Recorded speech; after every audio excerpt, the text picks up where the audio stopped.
Let me just try to address this. I've given a lot of talks about this issue, the cycle of sin, and the cycle of even good people. You know, they're praying, they're reciting Quran, they're even doing Umrah, ibadat, but at the same time, they can't get away from certain evil practices in their alone time.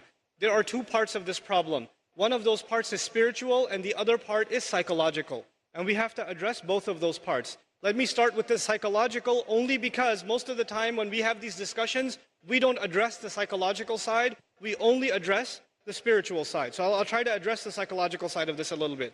You have to understand that in psychology, there are triggers. In other words, there are certain situations that make your mind, release certain chemicals in your brain, and they make you want to do some things in certain settings. They are triggers. So for example, for a young man, I'll give a crude example. A young man is watching an action movie, and he's watching the movie and he sees a beautiful woman. And as soon as he sees that one scene, his mind gets triggered. And he pauses the movie and watches something far worse. And he gets into the habit of doing that. It wasn't the movie itself, it was just that one thing that triggered it. Or for some people, when they go back into their apartment or in their room, when they're alone by themselves, bad things happen. When they're by themselves. And when they're at the masjid, obviously it doesn't happen. When they're with their friends, it doesn't happen. When they're on their own, it happens. So the first bit of advice for everyone here and myself is you have to identify, when does the sin happen? When I'm by myself. Where am I when it happens? What times does it happen? And if you can identify the problem times and the problem places and the problem situations, you have to try to change those situations. If you're a young man and you have a problem with, the kinds of things that are available on the internet and you're looking at those kinds of things, for example, put your laptop, put your mobile device, put it in the kitchen. So that your mother's walking by, your dad's walking by, and the mobile device, don't put it in your room. And parents, put that stuff in a visible place in the house. These screens are destroying our kids. Seriously. Then the other thing, the spiritual side of this problem.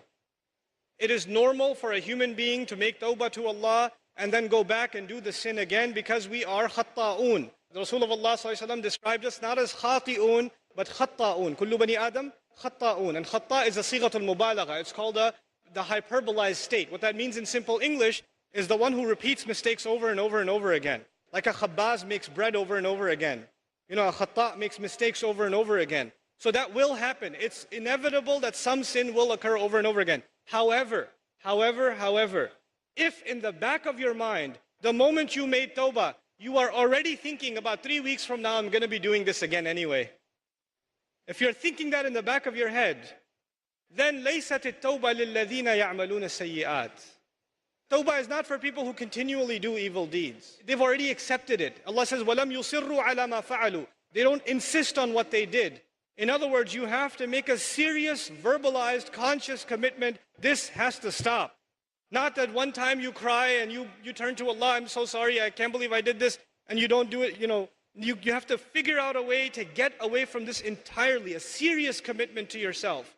And if you can't do it on your own, seek the help of friends. Seek the help of people you trust. I know it's embarrassing sometimes, but we all need counsel and help sometimes. And when you realize that it's been going on for years and you haven't been able to get out of it, it is time to seek someone else's help.